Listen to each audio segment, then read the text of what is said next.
Hey guys, Puzzle Boy here. Just coming at you with a quick, well not quick, but True Draco deck profile that I'm gonna be running for the month of August. Gonna make it quick. If you guys want to already know what the cards do and just want to look up the deck image, I always post one in the description. Second thing I'm gonna say is that if you do, please like, rate, comment, and subscribe. It really does help me and it motivates me to keep going, making these videos for you guys. Third thing I will say is that the reason why I even decided to built True Draco was because I got motivated by seeing the YCS Yokohama in Japan. True Draco topped, got second place. Uh, Shout out to Akira. He piloted the deck. So I can also leave a link description to that because a lot of people don't know and a lot of people didn't cover that. So I'll go through that. All right, guys, let's get right to it. This is a stun build. Obviously, it's True Draco, so let's get right to it. Dynamite.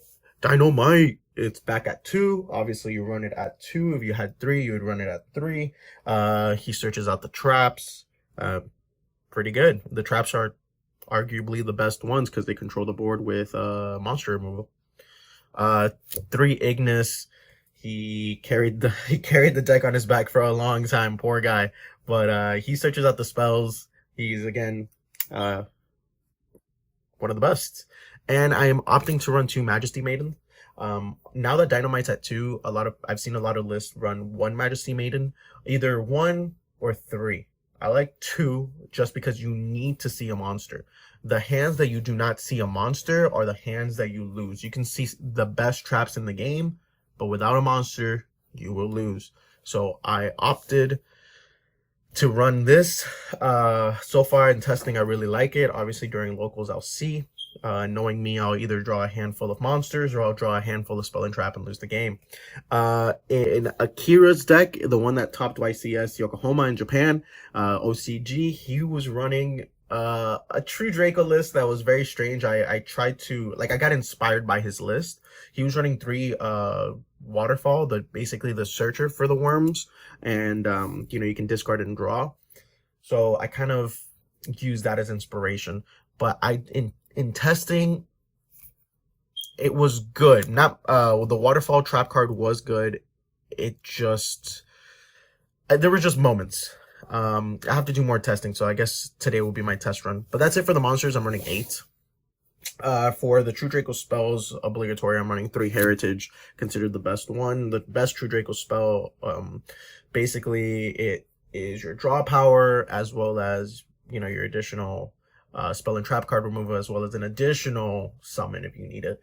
I see some list that I was looking up. I saw some list playing Pot of Extravagance, because obviously True Dracos don't use their extra deck, but it really does hard conflict with this card because Pot of Extravagance says you have to activate during main phase 1, which isn't the problem, but then you cannot draw any other card. Like, you can't draw for the rest of the turn, which this card states draw, as well as Card of Demise, which is draw. So I'd rather just run this and Card of Demise plus the Pot of Desires. For the rest, I'm running 3 Disciples. To me, this is the best spell. It recycles all your traps. When you pot Desires 10 cards off the top of your deck, you really need to recycle those extra True Draco cards in the graveyard to kind of help. This card helps you in the grind game. I see some lists running 2. I'd rather just see this the entire game and banish all 3 heritages, because with this I can recycle my True Draco monsters as well as my True Draco traps. So I think that's the best spell. For the other draw spells, I'm running 3 Pot of Duality, 2 Pot of Desires, because we don't care about banishing, and the 1 Card of Demise. I mean, True Draco is basically known for their draw power, right? So that's a lot of draw power. Yeah, that's pretty good. That's it for the draw spells. For the rest of the spells, I am running 1 Dragonic Diagram.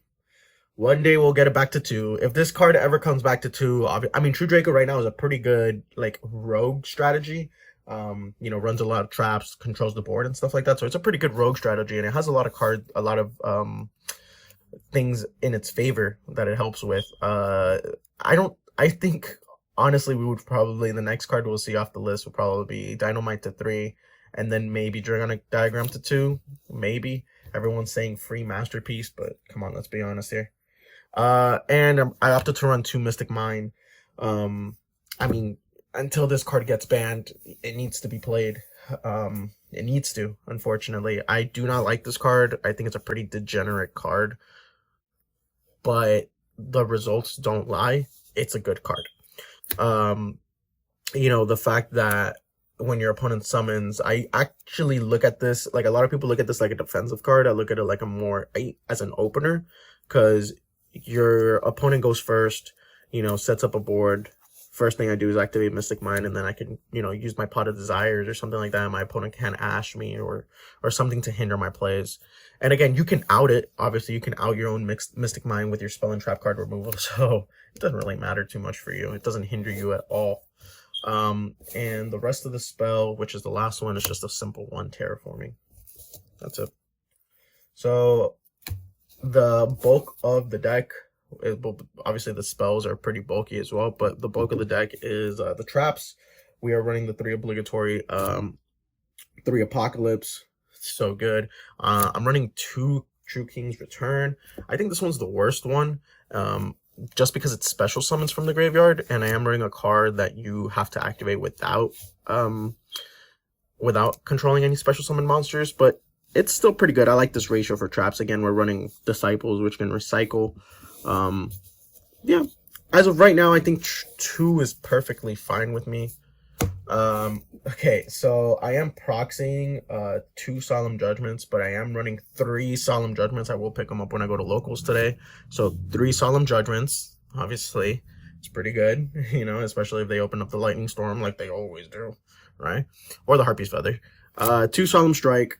For the effect negation, obviously the other thing that's True Dracos are known for is basically kind of putting big bodies on the board and like negating effects with 3 Skill Drain.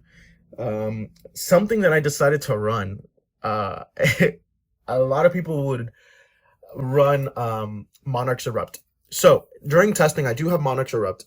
During testing, even though I don't run an extra deck, Monarch's Erupt is good, but when I would see Monarch's Erupt and Skill Drain, I would feel so bad, because I'll be like, damn, like one of like Skill Drain, obviously Monarch's Erupt is technically, I don't know, like I would see Skill Drain and Monarch's Erupt, and I'd be like, oh, that is so lame, dude. Like it felt like a dead card in hand, and this deck is obviously a trap based deck, so you cannot have dead cards, or you need to minimize as much dead cards as possible. So I opted to run 2 lose 1 turns, because lose 1 turn is really, really good.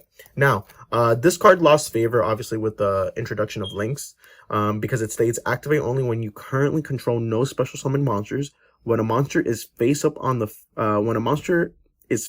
field, while a monster is face up on the field, negate its effects during the turn that monster was special summoned. If it's an effect monster, put it to defense position. So essentially, this plus Skill Drain actually do something, because obviously this negates the effect. If it's an effect monster and they special summon it, it goes to defense. Your Dynamite, your Ignis, and your Majesty Maiden have 23, 24, 2500 attack, so you can kind of just beat over anything. And obviously if they go into like a link like Nightmare Phoenix, lose one turn still negates its effect. It does not go to defense position, because link monsters cannot exist in defense position, but it does get their effects negated. And obviously Skill Drain, these 2 in combination are really, really, really good. So I really like this. And for the last of my Floodgates, I was thinking about like running like an anti-spell or something like that, but I think Summon Limit just hurts them more. So I am running 2 Summon Limit. Summon Limit is great in testing. It's gonna hurt a lot of the decks that I know I'm gonna play against at locals. It's just really good in general. Again, I much prefer it than Anti-Spell at the moment. Even though Anti-Spell does hit like Brandon and stuff, but in the end of the day, you have to go first, right? So yeah, guys, let me know what you guys think about the deck profile. I will be updating this throughout the month of August. So yeah, guys, let me know. Puzzled Boy out.